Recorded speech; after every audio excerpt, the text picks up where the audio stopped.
Have you ever wondered why you can maybe get your heart rate higher when you're running compared to when you're cycling? Or that your maximum heart rate for swimming is different yet again? Well, our bodies are going to be in different positions using different muscles when it comes to swimming, cycling and running. Now, I want to know what this actually means and how it translates to our training zones.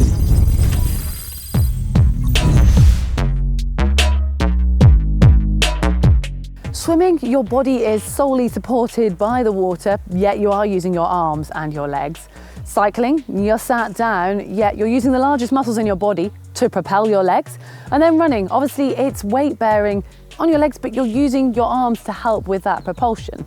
So it's not much of a surprise that your heart rate is going to vary from discipline to discipline, even if you keep the perceived effort the same. But I want to know what effect this is then going to have on your training zones. And to be honest, it all becomes a little bit of a minefield, so I'm delighted to say that I'm getting some expert advice. I'm heading indoors to chat with exercise physiologist Jamie Pringle to get the lowdown. Okay, so Jamie, I'm curious more from a personal point of view than anything as to why we will have different maximum heart rates and as a result different zones from the three sports, from swimming, cycling and running. Because I know personally over the years, like mine have been quite varied. Cycling by far my lowest, running by far my highest. But also, I know that some people will even have it the other way around, which I know is more unusual. But what are the reasonings behind this? Yes, it's a good question. And if you probably the best test bed for that is triathletes, of course, people who are reasonably well trained, if not equally trained across the modalities. Majority of studies would probably show that runners would likely achieve a higher VO2 max, for example, on a treadmill, whereas cyclists would probably achieve a VO2 max about the same as what they would achieve in running. So there's a bit of specific to the modality. But then in those equally trained triathletes, it's broadly similar responses that you're looking for. So the differences would be very much about the history of the individual and where they're at and what they're doing across the modalities. That's the first thing to say. Okay, and say you had someone who had been a triathlete for their life. I mean, that's just for an example, and they've done the same amount of swimming, cycling, and running.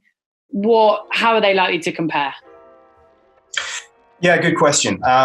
Well, you would also see, and this is probably where the most important part of it is, that the submaximal heart rate, maximum heart rate is one thing, but we don't often spend much time up there. But the submaximal heart rate and those zones of training and the intensity zones defined by some of the borders would be defined by where those heart rate borders are, that they might be different. And they might be different in somebody who's different between modalities and somebody who is equally well trained. Now, to say it would be higher or lower in one modality versus another is a bit risky because not everyone will be the same. But for sure, it's very much related to the muscle mass that you're recruiting during those modalities. Now, swimming, cycling, and running are interesting ones. They're reasonably close to each other. I think probably just to illustrate the point, Heather, that actually it's probably useful to think of something like cross-country skiing at one end of the spectrum, where you're using a lot of muscle mass, and the cardiovascular demand on that is incredibly high, compared to something that's a lot more isolated muscle mass, and it might be just doing hand cranking exercise or something even smaller than that, where we would know that the cardiovascular differences, the heart rate differences, the fatigue differences between the two, and the relationship between your fatigue, sensing fatigue in the muscle, and what your heart rate would be doing would be very, very different across those modalities. So that's a useful way of just looking at it. If it's something that's very whole body, and that's potentially why the runner will achieve higher heart rates and be able to sustain a higher submaximal heart rate as well, compared to cycling. It's about coming down to what's happening at that muscle level in terms of the local muscle recruitment that's required and the fatigue of those muscles. And then how would you explain the sort of difference? And I might be unusual here, but I personally get my heart rate higher running than I can swimming, even though swimming, I'm using more of my body. But is it to do with taking gravity out, or what's the explanation behind that, if there is one? Yeah, well, there is a little bit of that, because obviously swimming is done in that plane and running is done in that plane. And there's aspects around about how gravity is influencing blood flow and blood flow back to the heart and so on.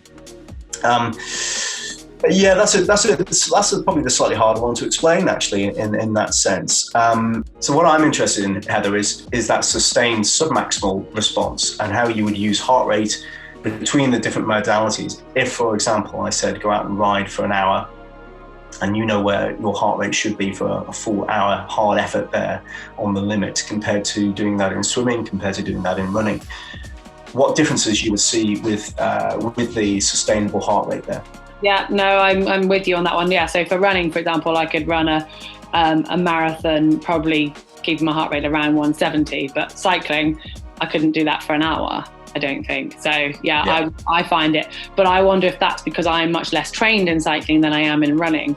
And I know when I was injured in the past and I had to do an equivalent session on the bike, when I was a modern pentathlete, and I couldn't get anywhere near it. And I just thought, what am I doing here? Like, what's happened to my heart rate? I'm like 20, 30 beats below when I'm working what I thought was harder than that effort running.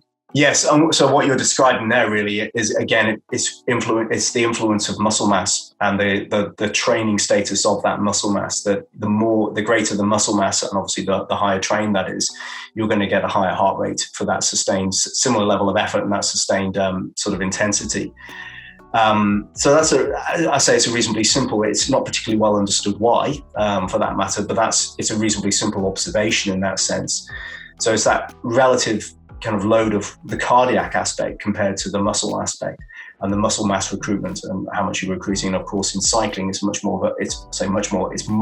of a local effect than it is in running. So say you've got a professional cyclist who's incredibly well trained and very fit. In theory, they can push their heart rates higher, but they're going to be fitter.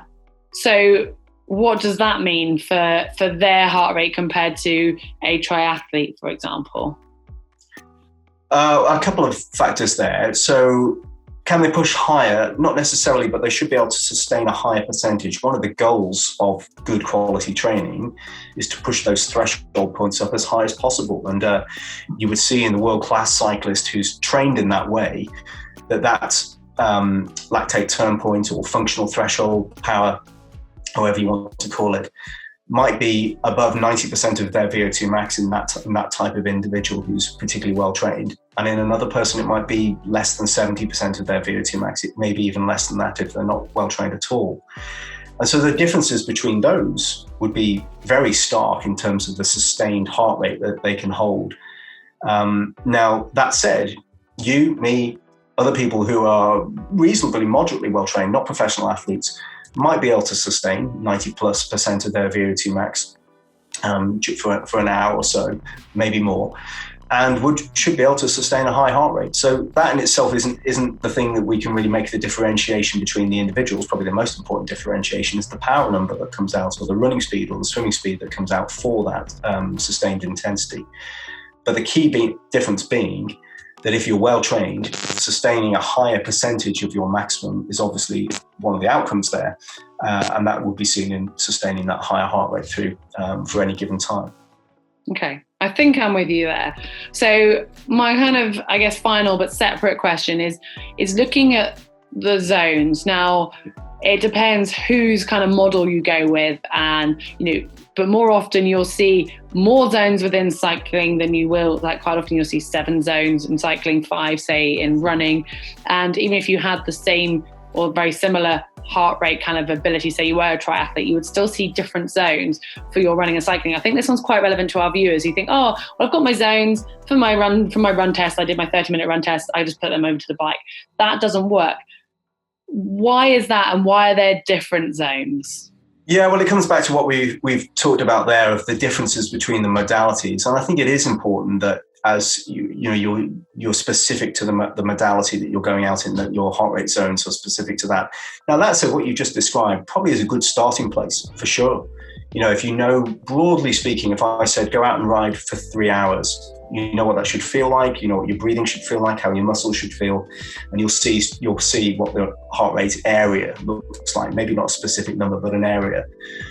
And if you did that in running, would you see similar? You're not going to be far off, but there are those specific things that are different between the modalities in themselves, but also the training status within that modality that are important to get a handle on. How many zones should there be is another question, and really that's a coaching question. But a physiological point is that there are 2 thresholds that we're looking for: a lactate threshold and a lactate turn point, or a functional threshold as it's often called. And if we know where those landmarks are, and we know what the heart rate is at those landmarks, and we know where those areas are in terms of what that should feel like in terms of perception of effort, perception of breathing rate and perception of that, then those are the key anchor points. How many zones you then split that up into below that point, between those points and above that point is a coaching point, is a coaching factor, and it's probably a training philosophy more than anything else. Mm-hmm. But fundamentally, there are two physiological landmarks that we're looking for in the intensity spectrum that really define fatigue, but also define this control and precision of your training effort. Cool. That makes sense, and it does very much back up what we were saying earlier. Is there anything else that you think would be useful to our viewers, triathletes out there, when they are trying to get their head around their own heart rate and how to use it for training?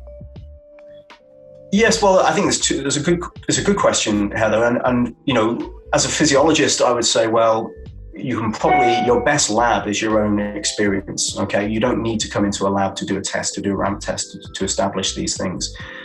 Because fundamentally, you've got to go out and train. You've got to go to the pool, you've got to go to the track, you've got to go out on the road and the trails. And so that's the best lab, is to put a heart rate monitor on and see what happens. Go out and explore what it feels like when you're looking down at certain numbers. And when it feels right, what those numbers look like. So that's your best way of establishing those training zones. Now, that said, you still need to be thoughtful about how you go about doing that. And really, this is about being patient and controlled in your effort, spending time understanding what it feels like to run at a sustained pace with no fatigue, and then to push a little bit harder, and then to go into the red and to feel what that looks like. And of course, when you're in the red and you're doing those higher intensity efforts, heart rate is a bit of a tricky one to use, because it will probably be on the rise, even though the pace might be staying the same or even falling as you get tired. So it's a real exploration. And I would say, if you're new to this area, but you've got the tool, you've got a heart rate monitor, then get out there and use it and see what normal looks like for you before trying to, define it into all these precise zones. Just go and explore first of all. I think that's wonderful advice, because I think it's so easy for us to get hung up on, here at GTN, we've got access to labs and things, and we can talk about that to our viewers, but sometimes forget that actually, it's real life that counts, and that's where you need it to work. So, I like that analogy. Well, as scientists, we like to make things more complicated because it gives us a job to do. You've just thrown it back to us and kind of put it back to, But as I say, the open road is the best lab of all. Well, that is great to know, and I'm sure that's going to reassure many of our viewers. So we have no excuses anymore.